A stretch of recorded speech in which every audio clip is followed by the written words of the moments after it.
My parents didn't show up to my graduation. Not a seat saved, not a face in the crowd, just their silence ringing louder than the stadium speakers. I walked the stage, a lone diploma in hand, pretending it didn't sting. The next morning, while my cap and gown still lay on the floor, my aunt called.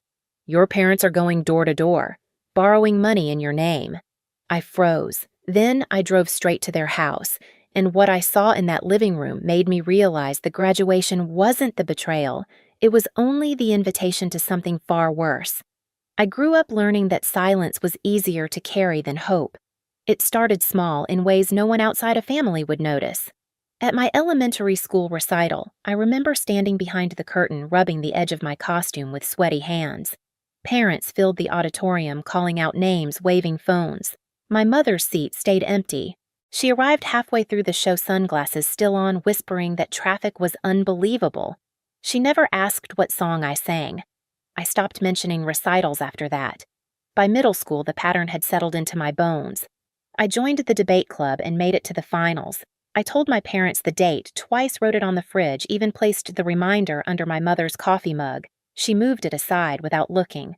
When I won second place, I brought home the certificate.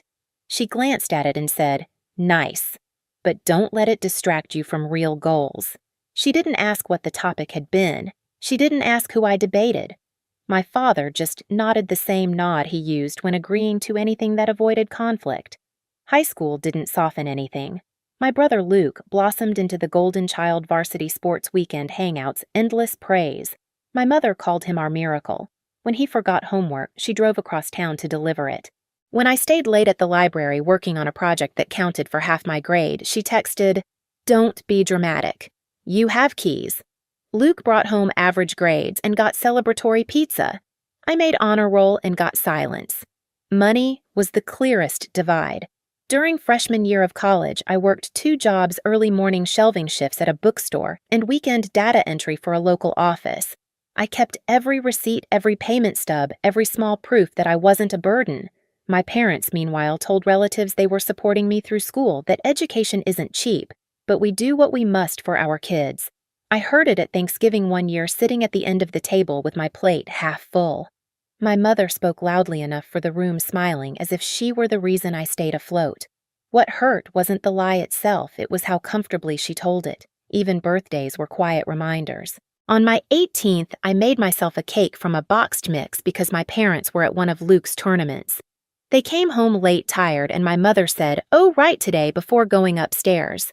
My father placed a hand on my shoulder, then lowered it again, unsure what to say. I blew out the candles alone. There were other moments, small, forgettable to them, unforgettable to me. A college acceptance letter placed under a stack of magazines as if it belonged with junk mail. A scholarship notice that my mother used as a coaster. A night I ran a fever but still went to my shift because missing one meant missing rent. I didn't tell them. They didn't ask. Somewhere in those years, I learned a quiet truth: being overlooked hurts less when you stop expecting to be seen. I didn't realize how much that lesson had shaped me until graduation day. Standing beneath those stadium lights, scanning a crowd that wasn't searching for me, everything I'd lived through folded neatly into one sharp understanding. This wasn't new. It was just the same pattern, finally too loud to ignore. The morning after graduation felt unnaturally still, as if the city hadn't decided to wake up yet. My cap and gown were still on the floor, where I'd dropped them, creased fabric, a tassel curled like a question mark. I stepped over them on my way to make coffee, pretending the sight didn't bother me. The phone rang before the kettle finished boiling. Aunt Helen never called this early. She never called without texting first. I answered anyway. Jade. Her voice sounded like someone holding something uncomfortable in their hands. "Are you awake? I'm here," I said. There was a pause, too long to be casual, too short to be comforting. Then she exhaled. "Your parents are going door to door, borrowing money in your name." I didn't speak. I didn't breathe. The kettle clicked off behind me, the sound strangely sharp in the quiet apartment. "They told everyone you have a high-paying job lined up," she continued. "They're saying you offered to vouch for the loans. Some people already gave them cash." I pressed my thumb to the edge of the counter, grounding myself on something solid. The image of my empty graduation row resurfaced with a different kind of weight. Another buzz interrupted us. A message from a cousin I barely spoke to. "Hey, is it true we're supposed to send money to your parents? They said you'll pay us back once you start that job." That job, the one I hadn't even interviewed for yet. Aunt Helen kept talking, explaining which houses my parents had already visited, which neighbors were confused, who believed them and who didn't. Her words blurred into a single slow realization. It wasn't that they forgot me yesterday. It was that they remembered me today only as leverage. I picked up the gown from the floor, the fabric limp in my hands. It still smelled faintly of sun and dust from the stadium. The silence on the line grew heavier. "Jade," she finally whispered, "you didn't know, did you?" "No," I said. My voice didn't shake. I didn't. Another message came through. A neighbor. "Can you confirm this? They said you asked them for help." I let the phone screen dim. "I'll handle it," I told her. And I meant it. For the first time in a long time, I meant it. I didn't move for a long time after the call ended. The apartment held its breath with me. Morning light filtered through the blinds in thin, pale stripes, casting shadows across the cap and gown, still in my hands. I folded them slowly, smoothing the creases with my palm, and set them on the chair by the window. The quiet felt deliberate, like it wanted me to hear something I had ignored for years. I opened my laptop. My inbox was filled with automated replies from job applications. Nothing definite, nothing promised. Just a row of maybes lined up like dominoes waiting for a push. If the wrong rumor spread about me owing money, or worse, about being financially reckless, every one of these maybes could vanish. Reputation mattered, especially when you were starting at the bottom. I clicked through bank statements next, every tuition payment I'd made, every paycheck from the bookstore, every early morning shift, every late-night data entry job. I scrolled through it all until the numbers blurred. There was no sign of my parents' involvement anywhere because they hadn't been there. Not when it counted. A knot formed at the base of my throat. Not grief, not anger, just the cold shape of clarity. My phone buzzed again. More messages asking me to confirm what my parents were claiming. I didn't answer. Instead, I opened a new spreadsheet and began typing. Dates, names, amounts mentioned, screenshots pasted into neat columns. Everything lined up in rows, so clean and clear they couldn't be twisted later. I didn't know exactly what I would do with it, but I knew I needed it. Aunt Helen sent a voice message next. I didn't play it. I saved it directly into a folder labeled simply for later. The kettle on the counter clicked as it cooled. The apartment still smelled faintly of stale steam and the detergent from my graduation gown. I closed my eyes for a moment, letting the air settle. Then I stood up. I moved through my apartment the way someone prepares a room before leaving for a long trip without hurry, but with purpose. I gathered documents from a shoebox under the bed, old pay stubs, scholarship letters, receipts from classes I'd covered myself. I hadn't known why I kept them all these years. Now I did. I placed everything on the kitchen table. The edges of the papers curled slightly from heat or age. I straightened them one by one, my fingers steady. There was a calmness inside me I didn't recognize. Not peace, something colder, something sharper. When the folder was full, I zipped it shut and held it in my hands for a few seconds. It felt heavier than it looked. A text came in from Luke. "Mom said you're being dramatic. Just clear it up. Clear it up." The phrase sat on my tongue like metal. I didn't reply. Instead, I grabbed my keys. The metal was cool against my palm, the familiar weight grounding. For years, I had believed action meant confrontation. Now I understood action could also mean clarity, moving toward the truth without announcing it. Outside, the air carried the faint scent of rain on pavement. I slid into my car, closed the door quietly, and sat without starting the engine. The driveway behind my building was empty except for a lone recycling bin tipped slightly to the side. A wind stirred it, making it wobble. I stared ahead at nothing in particular. The silence inside the car felt different from the silence in the apartment. This one wasn't waiting. It was ready. I turned the key. The engine started with a low hum. I pulled out onto the street, the tires rolling over small stones with soft crunches. The city looked unchanged. People walking, dogs, joggers crossing intersections. Cars lined up at stoplights. Ordinary. Unaware. But something in the air felt thinner, as if a thread had been pulled loose and was waiting to unravel fully. My parents lived 15 minutes away. I knew the turns by heart. I had taken them thousands of times as a kid, counting mailboxes, watching the seasons change on the same rows of trees. Today, the drive felt unfamiliar, like I was revisiting a place in a dream rather than real life. Halfway there, I stopped at a red light. A family in the next lane laughed inside their SUV, a toddler beating the back of the seat with tiny fists while the mother tried to hand him a snack. The father glanced at her, smiling. It was such a simple thing being present. I watched them until the light turned green. The closer I got to my parents' street, the more a certain heaviness tightened across my ribs. But it wasn't fear. It was something closer to inevitability. Their house looked the same as always from the outside. Porch light still broken. The planter my mother bought on sale still chipped at the corner. A faded wreath hung on the door out of season. Ordinary details masking everything underneath. I parked on the curb. The engine ticked softly as it cooled. I stayed still, hands on the steering wheel, eyes on the front door. I wasn't thinking about what I would say. I wasn't planning an argument. I wasn't trying to prepare for excuses I already knew would come. I was listening to myself, to the quiet inside my chest that had grown too full to ignore. I unbuckled my seatbelt, picked up the folder, opened the car door. The air outside was cooler than before, brushing against my cheeks as if to remind me I was here awake, making a choice I couldn't step back from. I walked up the path slowly, each step deliberate. Cracks in the pavement, stray leaves, the sound of my own breathing, everything felt unnervingly clear. Before I knocked, I stood still for one final breath, letting the silence settle between my shoulders. Then I lifted my hand. The moment before my knuckles touched the door, I understood something with perfect certainty. Whatever was waiting on the other side wasn't going to ruin me. It was only going to reveal what had already been broken.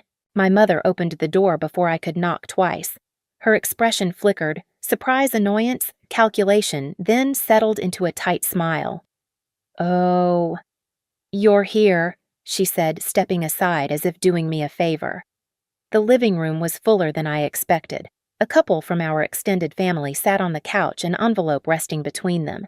My father hovered nearby, arms crossed, eyes fixed on the floor. The air smelled faintly of brewed coffee and something sour beneath it, tension maybe. No one spoke at first. Then the woman on the couch said, "Jade, honey, we didn't expect to see you today." Her fingers tightened around the envelope as if she hoped I wouldn't ask what was inside. My mother moved to block my view, voice clipped. "We're in the middle of something important. If you had called, I didn't answer." I stepped past her. On the coffee table sat more envelopes, some thin, some thick, some already opened. My father cleared his throat, the sound brittle. "Your mother, we—" But Linda interrupted him, her tone shifting to something rehearsed. "We just needed a little help. Families do that. You're making this bigger than it is." I placed the folder in my hand onto the table. The soft thud made every head turn.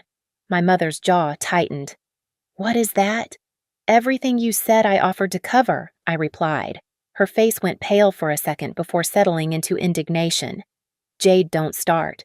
They believed us because they trust us. That's how family works." The older man on the couch looked between us, confused. "So, you didn't promise to pay us back." I opened the folder quietly. Pages slid forward, screenshots, bank statements, scholarship letters, work stubs. Proof of what I had done alone. Proof of what they hadn't. My father took a small step back. My mother's voice cracked with false outrage. "You're twisting things. We told people you'd help because you owe this family. All that education. You think you got there alone." A hush fell over the room. Aunt Helen stepped through the doorway behind me.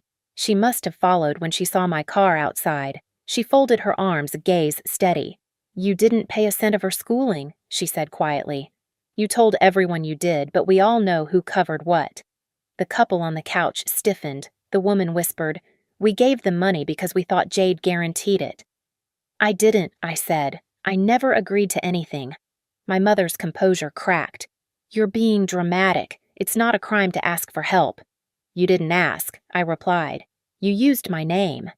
More relatives appeared in the hallway, drawn by the rising voices. My father finally spoke barely above a whisper. "Linda, maybe we should just don't you dare fold now," she snapped. But it was too late.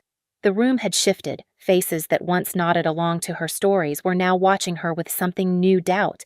I gathered the papers and held them in my hands.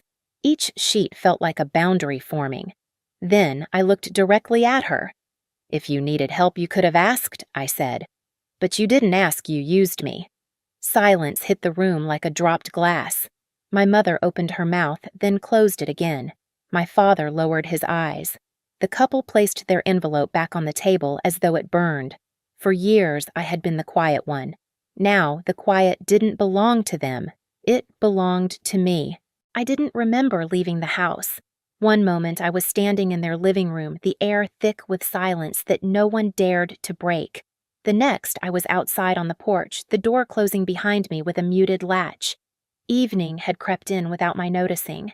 The sky over the neighborhood was a muted blue, the kind that appears right before the streetlights hum on.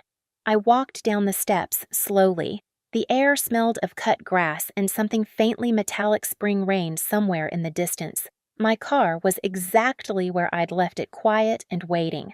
I opened the door and sat inside, not turning the key. My hands rested on the steering wheel, but they weren't shaking. Not anymore. For the first time in a long time, I felt space inside my chest instead of pressure. I drove without rushing, letting the city slip past the windows like a film playing in slow motion. Houses blurred into storefronts, then into the gentle rise of downtown buildings glowing in the dusk. By the time I reached my apartment, the sky had deepened into indigo. Inside, everything looked the same, yet nothing felt the same. The cap and gown were still on the chair by the window. I walked over and touched the fabric lightly. Yesterday, it had felt like proof of effort. This morning, it had felt like the question to a cruel joke. Now, it felt like a boundary I had finally drawn. Over the next few weeks, I moved through life differently, quieter, but not small. I packed my belongings into clean boxes, labeled them neatly, lined them against the wall. I signed paperwork for a job offer that arrived out of nowhere, steady and honest. I found a new apartment across the city, then across another city line, then finally somewhere that felt like starting over. On the morning I left, sunlight spilled across the floor like a soft curtain. I sat on the edge of the bed, breathing in the calm. My phone buzzed once. A short message from my father, "I'm sorry for everything." Then another from my mother, "We should talk." I let the screen go dark. Outside, the air was cool, carrying the promise of something open, something unclaimed. I locked the door to the old apartment, slid the key into my pocket, and walked toward the future that for the first time felt like mine. Some distances don't grow overnight. They reveal themselves the moment you stop shrinking to fit inside them. I used to think silence was something done to me, a space forced around my edges. Now I understand it differently. Silence can also be a doorway, a clean threshold you choose to step through when the old rooms no longer feel like home. If you've ever rebuilt yourself quietly, piece by steady piece, I hope you know there's nothing weak about walking away. And if you're listening from anywhere in the world, tell me this. Have you ever drawn a line you never crossed back over?